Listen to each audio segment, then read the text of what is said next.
Welcome to the New York City. Pinstripe Territory. Just when they thought I was out, they pull me back in. All right. Welcome back, everybody. Welcome back.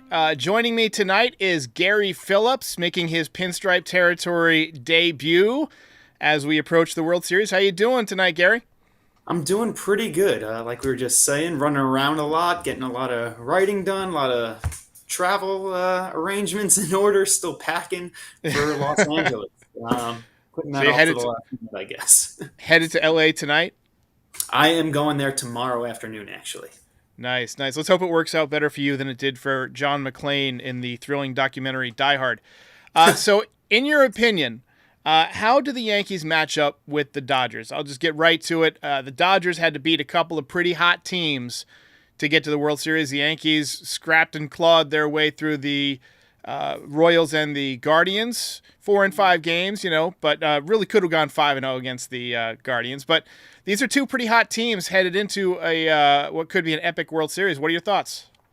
Yeah, I mean, this is an amazing matchup, not only from a historical standpoint. You've had a lot of great run-ins between these teams in the World Series over the years, and also some regular season ones as well. But these are two of the best teams in baseball this season. So the Dodgers pose an offensive threat that I don't think the Yankees have seen in the postseason so far. The Royals and the Guardians have some gritty offenses, and they did a decent job of avoiding strikeouts, putting runs on the board.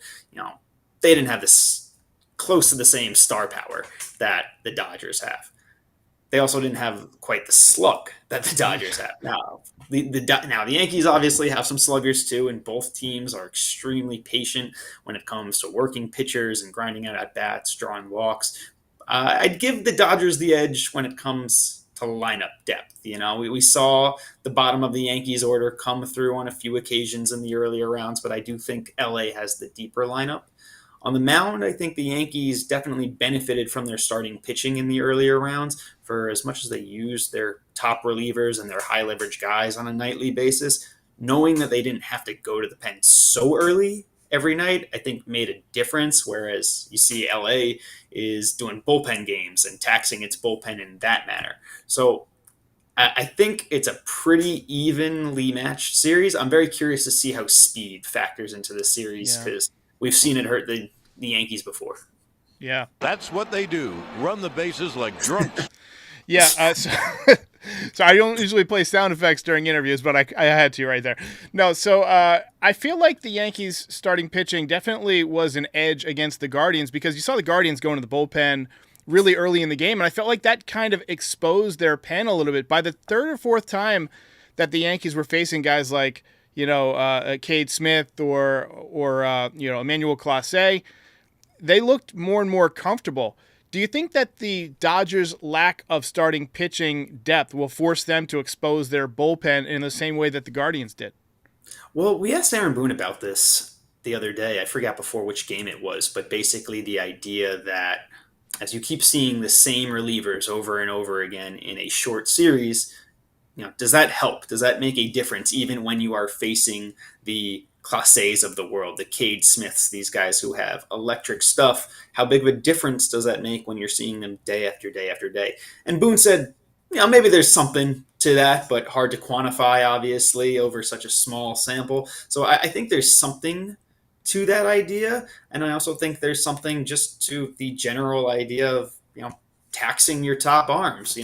We were 2 or 3 games into the ALCS, and some of the reporters were talking about, how great this bullpen is, but what good is a great bullpen if you're using it by the 3rd, 4th inning every day? So It all becomes a numbers game, how many outs you can get in the postseason. As Boone likes to say, he's always got a plan for how he's going to get those outs. I think the Yankees have a little more consistency in their plan and how they're getting to that number, 27, than their opponents so far have. Yeah.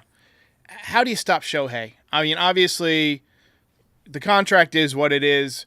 He's a superstar, in not just baseball, but in the world of sports.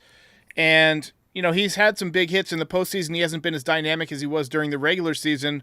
but you get the feeling that when the lights are the brightest, he's going to be difficult to deal with. So can the Yankees and will the Yankees be able to stop Shohei?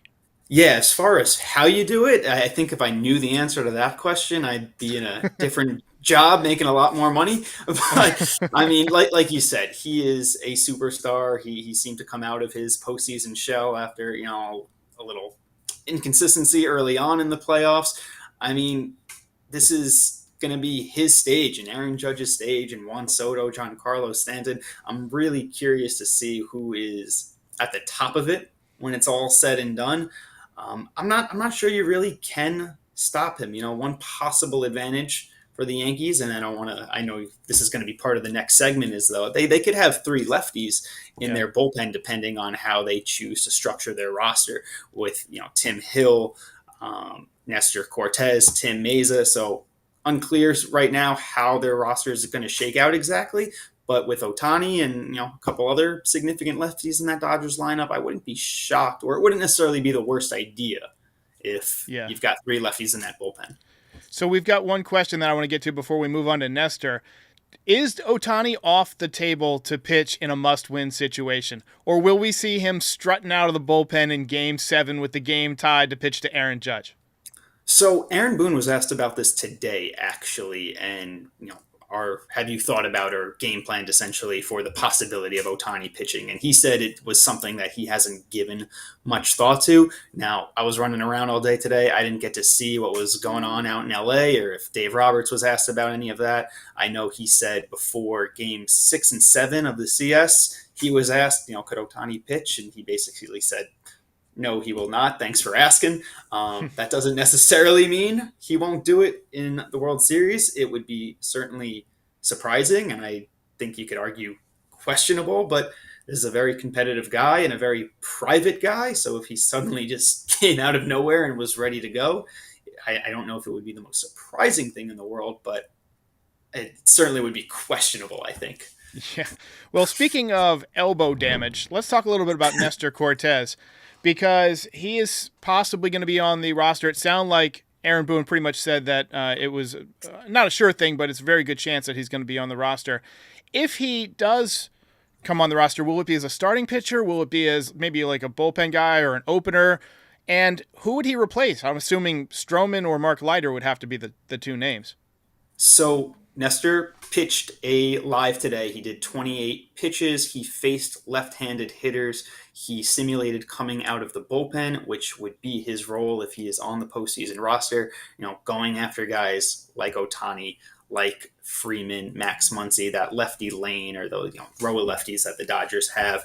He said he expects to be on the roster. He was not told anything official. They're going to wait and see how he's feeling tomorrow after throwing today and have a conversation then. But his expectation is that he's going to be on the roster. Boone, like you said, mentioned there is a good chance yesterday. That was before the live. So looks like he is going to be there barring any sort of setback or worsening of his condition tomorrow morning. As for who he could replace, you mentioned Stroman, you mentioned Leiter. He could take Meza's place. There's a couple different things they could do. They're still deciding whether or not they want to carry 13 pitchers. Trent Grisham could factor into that equation as well there. So there's a couple different ways they could go for whose spot he takes. I would think that aside from possibly Tommy Kahnle and the starting pitchers, that Ohtani's not going to see many righties in this series. I mean, if they're carrying Nestor, they're carrying Meza, they're carrying Tim Hill. You got Rodon in Game 1. I would imagine they're going to, or Clark Schmidt, I guess, and Garrett Cole would be the 2 righties, Louis Seal possibly. It'll be interesting to see how that shakes out. Do you know that? Do you know whether or not Ohtani has like decent splits against lefties, or is he kind of one of those guys who mashes righties and struggles against lefties, or is he just great against everybody? Off the top of my head, I'm not sure. I'm going to assume he's pretty great against everybody. One thing I thought that was interesting was, Sean Manaea on the Mets. You saw him getting very funky, very rocking chair type of approach to his pitching to Ohtani. Today, Cortes mentioned, he's going to have to throw the kitchen sink at Ohtani when he faces him. That means his bag of tricks and the funky things he does on the mound. That means varying his arm angles. He even went ahead and volunteered that he's probably going to throw changeups to Ohtani, which he doesn't usually do to lefties. So I think that's how he's approaching it. As for what the rest of the Yankees lefties and the rest of their pitching staff do, that's anybody's guess right now. But yeah, I imagine he's not going to see too many right-handed pitchers other than Canely and the starters. So I just pulled up the stats real quick. Ohtani hit 288 against lefties this year in 249 plate appearances, 12 home runs, 39 RBIs, 12 doubles, 2 triples. So he obviously handles them okay. I wouldn't say as good as righties, obviously, but solid player, I guess. you got to be pretty good all around. Pretty good player. Let's talk a little bit about Jazz Chisholm. He has been struggling a little bit this postseason. 5 for 34 in the playoffs, 133 career in his postseason, 1 home run, 1 RBI. It came, I believe, in Game 2 of the division series in a game that they lost. 11 strikeouts, 2 stolen bases. It seems to me, and I think my audience would agree, he's swinging out of his shoes a little bit. Like, it looks like he's trying to lift and separate and mash the ball into the upper deck every time. Is he pressing a little bit, trying to do too much? And if he continues to press, do you think that there's a chance that the Yankees could go with someone else at third base, as the series moves forward? Maybe a Birdie who had some good swings. Maybe an Oswaldo Cabrera who's drawn some walks, that type of thing. I'm not sure if it's a matter of pressing, but I agree with you. He's definitely taken some big swings, some uppercut hacks. If you watched him in the regular season when he was in his kind of quiet phases, after he hit all those home runs at the start, he had a lot of swings like that where it looked like he was getting very long in the swing, swinging for the fences. So it could just be a stylistic approach and something that he needs to do less of, more focus a little more on throwing the bat to the ball. As far as whether John Birdie or Oswaldo Cabrera could take his place at third, I wouldn't expect it. We asked Boone the other day about Cabrera, possibly, if he considered starting him over Chisholm, and he said, without hesitation, no. So I think it would really have to take significant more struggles for that to happen. We haven't seen Cabrera much in this postseason. We've seen Birdie really only play first base for the most part. So I wouldn't expect that to be on the table right now. Do you get a sense that he's kind of, I don't know, frustrated, or is it just same old happy-go-lucky Jazz? I think he's having the time of his life, honestly. Like if you look at everything he says in these post-game interviews and the way he's going about the celebrations when they clinch, I think he's having a good time. I think there is a sense of, yes, I need to do more, but I'm part of this lineup with guys like Aaron Judge and Juan Soto and Giancarlo Stanton, and it doesn't seem like there's a ton of pressure on him, with the understanding that he obviously wants to do more. Yeah. Well, one guy who is having a pretty good time, for sure, is Juan Soto. I ask all my prominent writer guests and player guests that come on this question because I want to have as many perspectives as possible. Do you think that Juan Soto is having a good enough time that he comes back to the Yankees? Or do you think he's just going to basically chase the highest money and wherever it is, it is? I think he's having a great time. I'll say that much. As far as whether money is and top dollar is going to be the absolute number one factor, my inclination says probably, but my instinct also says he is having a great time. He seems to love the fans, particularly out in right field. He seems really comfortable in this Yankees clubhouse and with his teammates. He's talked before about, being really disappointed when he left the Nationals and, leaving a family. And he's talked about wanting some stability. Now, obviously, wherever he signs, it's going to be for 10, 11, 12 plus years. And that's going to be built-in stability. But here, there's a sense of familiarity that can go along with that stability. It could be a tough thing for him to walk away from. So I don't know anything for sure. I don't want to make any predictions, but I will say that he absolutely seems comfortable here. He's been extremely clutch. I mean, the big hits that he got throughout the season are one thing, but he's been huge in the postseason.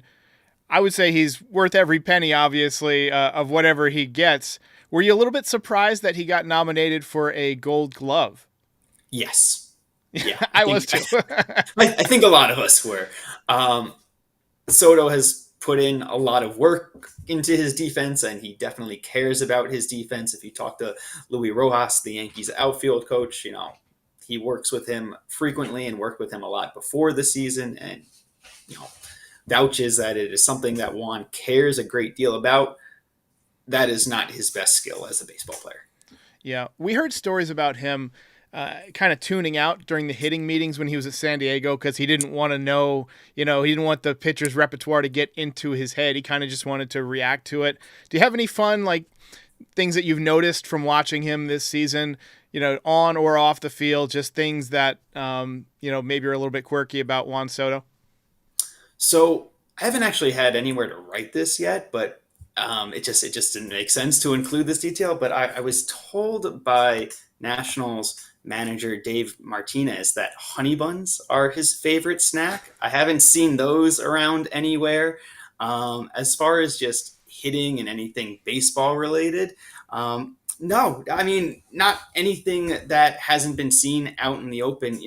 He's talked a lot about the fans and his interactions in right field. I asked him last week when that fan had the giant check at Yankee Stadium, if he noticed that, and he said, yes, he did. And that he threw a ball to the guy in an earlier game in the playoffs. So he's having a lot of fun with that stuff. I think he notices the Dominican flags that are out there. I've talked to him about that as well. So that all kind of just comes back to him having a semblance of familiarity and comfort and stability here. I don't know if that's going to be the, final decision for him in the end, or the final factor in his decision in the end, but he seems to be enjoying himself. Well, I've got the perfect offer now for Juan Soto. Hal Steinbrenner, if you're listening, 700 million honey buns. All right, we're going to do a quick word from our sponsor, Huel. We've only got Gary for 20 minutes tonight, so we're going to do a quick sponsor, and then we'll be back with series predictions. Catch you in 60 seconds. Mornings are nuts, especially when you're doing a voicemail show like I do. No time for breakfast, but you still need to start your day right. What if a delicious, nutritious meal could be ready in just seconds? Support for Pinstripe Territory is brought to you by Huel, the world's #1 complete nutrition brand, trusted by millions with over 400 million meals sold worldwide. Fuel your day with convenient, complete nutrition. Try it yourself with this exclusive offer, 15% off using the code FOUL at Huel.com. Personally, I love the Huel Ultimate Super Greens Powder. It's packed with 91 vitamins, minerals, and whole food ingredients. Their nutrition bars are great. Savory pouches are amazing too. Give it a try. Unlock a healthier, easier way to eat with Huel's nutritionally complete meals. Focus on what really matters. Again, that's 15% off using the code FOUL at Huel.com. All right, so let's get to the World Series predictions. Sleeper pick. Somebody who maybe hasn't done a lot this postseason that you think might step up and have a big World Series. I think Clark Schmidt's going to have a good start his next time out. He's had a couple okay ones so far.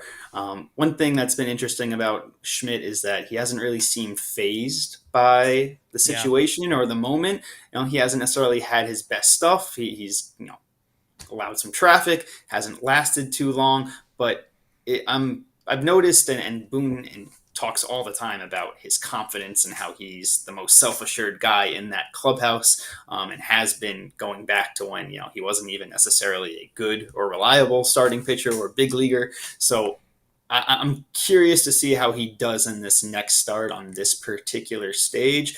Do the higher stakes maybe start to get to him a little bit, or is he able to keep kind of channeling that energy, keeping his emotions in check, and then really pitch the way that he's shown he's capable of in the regular season? And let us know in the comments your picks for the sleeper pick for the World Series. I'm going to take Anthony Volpe. He has very quietly hit .310 in the postseason. He's 9 for 29, .459 on base percentage. He hasn't really hit for any kind of extra base power. And he's obviously a great defender, but he hasn't had a ton of opportunities to make big plays. I think he could step up big. All right. I was just going to say, I wasn't even necessarily thinking of him as a sleeper pick just because he's not getting that much attention, but he's really hitting the ball well. The contact's been sharp. I'd say he's probably having his best stretch of at-bats that we've seen from him in his 2 years now as a pro. Yeah, since maybe May for sure. He was. Remember how red hot he started this year? I think he was on base 34 games in a row. He looked great. Yeah, but if you go back and look at that, a lot of that is batted ball luck and infield single. He's really hitting the ball well and hitting the ball with authority in a way that we haven't seen on a super consistent basis from him. All right, so who's your pick for the series, and how many games is it going to take? I'm going to say the Yankees win, and it takes 7 games. Hey, I'll take that. I'll sign up for that right now. I posted on Twitter that I'd taken Yanks in 5, but that was really just to throw some red meat to feed the beast a little bit. I agree with you. I think it's going 7 games. I'm going to take Yankees in 7 too. I just think the Dodgers having to use a couple of bullpen games might end up hurting them, and I don't think that Yamamoto is going to pitch as well as he did at Yankee Stadium this summer. So who would be your pick for Series MVP? Maybe this is too easy of a choice, but I'm going to go with a repeat. I'm going to go with Giancarlo Stanton here. I mean, the way he's swinging the bat is unbelievable. He's been tremendous at Dodger Stadium throughout his career. He's an LA guy. I've talked to a couple people in his life, his old high school coach, his father, for a story that's coming out later this week. He's going to have a lot of people in attendance. He's kind of downplaying the whole homecoming angle of it all and the coolness of that for him. But I think there's something to that. And yeah, just the way he's swinging the bat right now, it seems like a good pick. I think Aaron Judge has been lying in the weeds long enough. He actually, hit a couple of home runs in the championship series, but we haven't seen him go berserk. I think he's going to take revenge on Dodger Stadium itself for hurting his toe last year. And I think Aaron Judge is your series MVP. Gary Phillips, have a safe flight. Watch out for Nakatomi Plaza, all that stuff. And we will see you after the World Series, hopefully at the parade. Thanks a lot, man. Hey, thanks for having me on. All right. We'll see you guys later this week. I got Terrence Kemp coming on to preview the World Series on Thursday night, and we'll see you then. Ball game over. If you enjoyed this video, please drop a like and give us a subscribe. It helps other Yankees fans find the channel. We're also on all your favorite podcast platforms and social media. Join the community, have some fun. We're here after every game. This is Pinstripe Territory.